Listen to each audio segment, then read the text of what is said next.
Hello दोस्तों, कैसे हो आप लोग। आज हम इस ड्रामे का नेक्स्ट पार्ट एक्सप्लेन करेंगे। लास्ट नाइट सॉन्ग और जिंग शियांग बात कर रहे होते हैं। तभी सॉन्ग कहता है, चैन होनार सही कह रही थी, हमें हमारे फ्यूचर की प्लानिंग खुद करनी चाहिए। ये कहने के बाद जिंग शियांग भी इस बात पर एग्री होता है। वो सॉन्ग को चैन होनार का नाम लेकर तंग करने लगता है। ये दोनों बातें कर रहे होते हैं, तभी वहाँ पे जिंग शियांग के डैड आ जाते हैं, ये देखने के लिए कि उनका बेटा किस तरह प्रैक्टिस कर रहा है। और वो जिंग शियांग को समझाने लगते हैं। जब वो जिंग शियांग की उम्र के थे तब वो भी अपना करियर फुटबॉल में बनाना चाहते थे। उन्होंने काफी हार्ड वर्क की, पर उनके नसीब ने उनका साथ नहीं दिया। वो जिंग शियांग से कह रहे थे कि तुमने अपना फ्यूचर फुटबॉल में नहीं बनाया तो तुम्हारे पास बैकअप प्लान होना चाहिए। इतना सब कहने के बावजूद भी जिंग शियांग उसके डैड के सभी बातों को इग्नोर कर देता है। लास्ट पार्ट में देखा था कि सॉन्ग को अपने टीचर से क्लासरूम से रिलेटेड कुछ बातें करता है।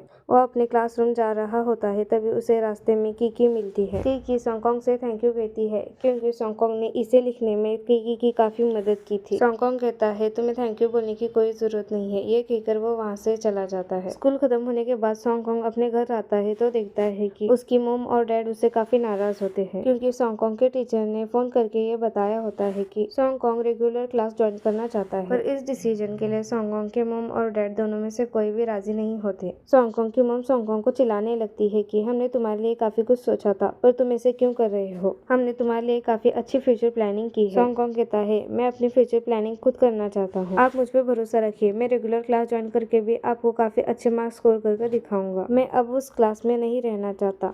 सॉन्ग कहता है, आप मुझे लिटियां जैसा बना रही है। पर यह सुनने के बाद सॉन्ग की मॉम गुस्सा होकर उसकी इंग्लिश की किताबें घर के बाहर फेंक देती है और अपने आप को रूम में लॉक कर लेती है। ये सब होने के बाद सॉन्ग अपने फेवरेट प्लेस पर चला जाता है, जहाँ की जिंग शियांग और चैन होनार भी मौजूद होते हैं। वो उन दोनों को घर पे जो कुछ हुआ वो सब कुछ बता देता है। वो रेगुलर क्लास ज्वाइन करना चाहता है, पर उसकी मॉम और टीचर एग्री नहीं हो रही है। ये सब सुनने के बाद चैन होनार को काफी बुरा फील होता है, क्योंकि उसे लग रहा होता है कि उसकी वजह से सॉन्ग ने ये डिसीजन लिया है। सॉन्ग कहता है, तुम्हारी कोई गलती नहीं है, मैं चाहता था कि मैं अपनी जिंदगी का फैसला खुद लूं। और वो चैन होनार को एडवाइस करता है कि तुम भी अपनी जिंदगी का फैसला खुद लो, पर वो कंफ्यूज होती है कि साइंस लू की आर्ट्स। सॉन्ग को उसके डैड का कॉल आता है, इसलिए वो अपने घर चला जाता है। उसके चले जाने के बाद जिंग शियांग और चैन होनार प्लानिंग करते हैं कि उसके पेरेंट्स को कैसे कन्विंस करेंगे। जिंग शियांग हॉस्पिटल में सॉन्ग के डैड के पास चला जाता है सॉन्ग से रिलेटेड कुछ बातें करने के लिए। जिंग शियांग सॉन्ग के डैड से कहता है, मुझे आपसे कुछ जरूरी बात करनी है। हमारा एक दोस्त है जिसने एक फैसला लिया, जिस फैसले को उसकी मॉम सपोर्ट नहीं करती थी, पर उसके डैड ने उसे फुल सपोर्ट किया। तो ऐसे ही हर एक बच्चे के पेरेंट्स को अपने बच्चे के हर एक फैसले को सपोर्ट करना चाहिए और उनकी खुशी को ज्यादा इंपॉर्टेंट देनी चाहिए। सॉन्ग के डैड समझ जाते हैं कि ये सॉन्ग की बात कर रहा है। सॉन्ग के डैड जिंग शियांग से कहते हैं, मुझे पता है तुम्हारे लेग में अभी भी पेन होता है, तुम छुप छुप कर ट्रेडिशनल चाइनीज मेडिसिन लेते हो। तुम जहाँ से ये मेडिसिन लेते हो वो मेरा रूममेट था। और जिंग शियांग को एक्सरे निकालने के लिए कहते हैं। जिंग शियांग उनसे रिक्वेस्ट करता है कि वो उसकी मॉम को कुछ भी ना बताए, अगर उन्हें पता चल गया तो उसका फुटबॉल खेलना बंद कर देंगे। जिंग शियांग यहाँ सॉन्ग को बचाने के चक्कर में खुद ही फंस जाता है। दूसरी तरफ चैन होनार सॉन्ग के घर चली जाती है उसे उसकी किताबें लौटाने के लिए, जो कि सॉन्ग की मॉम ने घर के बाहर फेंक दी थी। सॉन्ग तब डिनर कर रहा था, इसलिए वो चैन होनार को भी ज्वाइन करने के लिए कहता है। डिनर करते वक्त चैन होनार सॉन्ग से कहती है, तुम्हें अपने मॉम से अच्छे से बात कर उन्हें कन्विंस करना चाहिए, वो भी तो तुम्हारे अच्छे के लिए ही कहती है।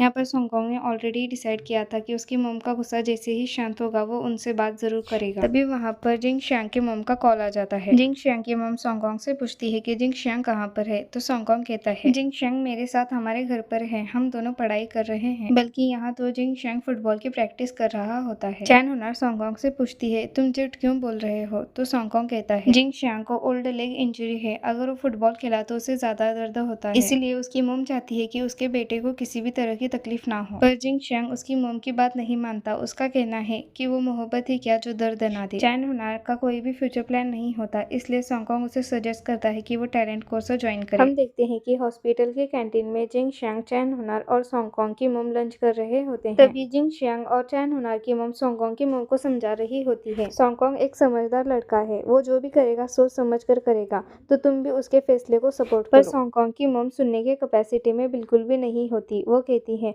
मैंने सॉन्ग के लिए अपनी जिंदगी में बहुत कुछ सैक्रिफाइस किया है, पर सॉन्ग को इस बात की कोई भी कदर नहीं है। सॉन्ग की मॉम कहती है, इंटरनेशनल क्लास में किसी को भी एडमिशन नहीं मिलता, तो मेरे बेटे को इस बात की कोई भी कदर नहीं है, वो रेगुलर क्लास आखिरकार क्यों ज्वाइन करना चाहता है। इन तीनों की बातें चल रही होती है, तभी वहाँ पे लिटियान की मॉम आ जाती है। वो सॉन्ग की मॉम को ताने मार रही होती है कि शायद अब तुम्हारे बेटे को डिफिकल्ट स्टडी हैंडल नहीं हो रही रही है। तुम्हें अपने बेटे की तरफ भी थोड़ी बहुत ध्यान देनी चाहिए थी। सॉन्गकॉन्ग की मॉम ऑलरेडी बहुत गुस्से में होती है और उसमें लिटियान की मॉम उन्हें आकर ताने सुनाती है तो वो भी खामोश नहीं रहती। सॉन्गकॉन्ग की मॉम लिटियान की मॉम से कहती है, लास्ट एग्जाम में तुमने देखा था ना, लिटियान फेल हो गया था। तुम्हें दूसरों के बच्चों को छोड़कर अपने बेटे पर ध्यान देना चाहिए। और वैसे भी हम सॉन्गकॉन्ग को स्टडी के लिए फोर्स नहीं करते। मेरा बेटा सॉन्गकॉन्ग काफी होशियार और समझदार है, इसलिए हम वो जो भी फैसला करेगा उसे फुल सपोर्ट करेंगे। मुझे पता है सॉन्गकॉन्ग ने रेगुलर क्लास ज्वाइन कर लिया तो भी वो अच्छे ही मार्क्स स्कोर करेगा। सॉन्गकॉन्ग की मोम की ये सब बातें सुनकर लिटियान की मोम की बोलती बंद हो जाती है, इसीलिए वो वहाँ से फौरन चली जाती है। रात में जब सॉन्गकॉन्ग की मोम हॉस्पिटल से वापस लौटकर आ जाती है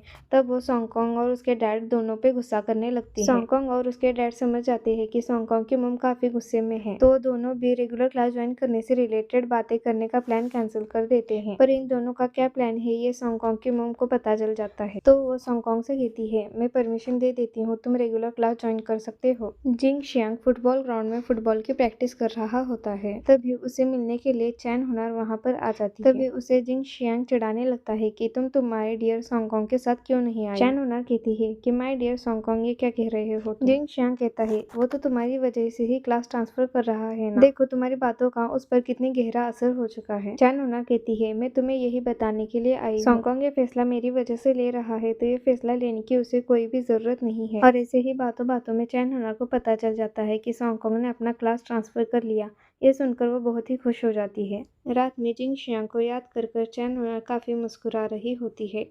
दूसरे दिन जिंग शियांग, चैन हुनर और की के स्कूल खत्म होने के बाद जा रहे होते हैं, तभी उन्हें रास्ते में सॉन्गकॉन्ग मिल जाता है। सॉन्गकॉन्ग के हाथ में क्लास ट्रांसफरिंग का फॉर्म देखकर ये तीनों काफी खुश हो जाते हैं, पर जिंग शियांग और चैन हुनर से ज्यादा खुश की होती है क्योंकि वो उसे मन ही मन पसंद करती रहती है। घर चले जाने के बाद रात में की फेसबुक पर सॉन्गकॉन्ग को फॉलो करती है, तभी वो सॉन्गकॉन्ग ने लिखा हुआ नोट रीड करती है जिसमें उसने लिखा होता है कि जिंदगी में आज पहली बार मैं अपने पेरेंट्स के खिलाफ गया, आज पहली बार मेरे पेरेंट्स ने मुझे समझा, आज पहली बार मैंने अपने जिंदगी का फैसला खुद लिया, मैंने आज अपने जिंदगी की तरफ एक कदम बढ़ाया। दूसरे दिन सॉन्गकॉन्ग का रेगुलर क्लास में फर्स्ट डे होता है, जहाँ बहुत से स्टूडेंट उसे देखकर काफी खुश होते हैं। क्लास मॉनिटर और बाकी स्टूडेंट उसे बेस्ट विशेस देते हैं। क्लास मॉनिटर जाकर जिंग शियांग को एक फॉर्म देती है जिसमें आने वाले स्पोर्ट डे में कौन कौन पार्टिसिपेट करने वाला है उनके नाम लिखने होते हैं, क्योंकि जिंग शियांग स्पोर्ट्स लीडर होता है। सॉन्गकॉन्ग को क्लास में देखकर की काफी खुश होती है। ब्रेक होने के बाद जिंग शियांग लड़कियों के पास जाता है उन्हें मनाने के लिए कि वो भी स्पोर्ट्स में पार्टिसिपेट करें। जिंग शियांग चैन हुनर को भी कन्विंस करने लगता है कि वो भी पार्टिसिपेट करे, पर चैन हुनर नहीं कहती है क्योंकि उसे स्पोर्ट्स में कोई भी इंटरेस्ट नहीं होता। चैन हुनर कन्विंस नहीं हो रही होती है, इसलिए वो हर तरीके से उसे कन्विंस करने की काफी कोशिश करता है। बाकी स्पोर्ट्स कॉम्पिटिशन में बाकियों ने हिस्सा लिया होता है, पर 50 मीटर के रेस में कोई भी हिस्सा नहीं लेता, इसलिए वो चैन हुनर को काफी कन्विंस करता है क्योंकि 15 मीटर रेस में उनकी क्लास को 10 पॉइंट्स मिलने वाले होते हैं। चैन हुनर को वॉशरूम जाने के बाद, घर जाने के बाद, क्लासरूम में हर तरीके से वो उसे काफी तंग करता है। स्कूल खत्म होने के बाद जिंग शियांग फुटबॉल ग्राउंड पर चला जाता है, वहाँ पहले ही उसके डैड आ चुके होते हैं। जिंग शियांग के डैड उसे बताते हैं कि सॉन्गकॉन्ग के डैड ने उसे सब कुछ बता दिया है और उसे लेग इंजरी के एक्सरे भी दे देते हैं।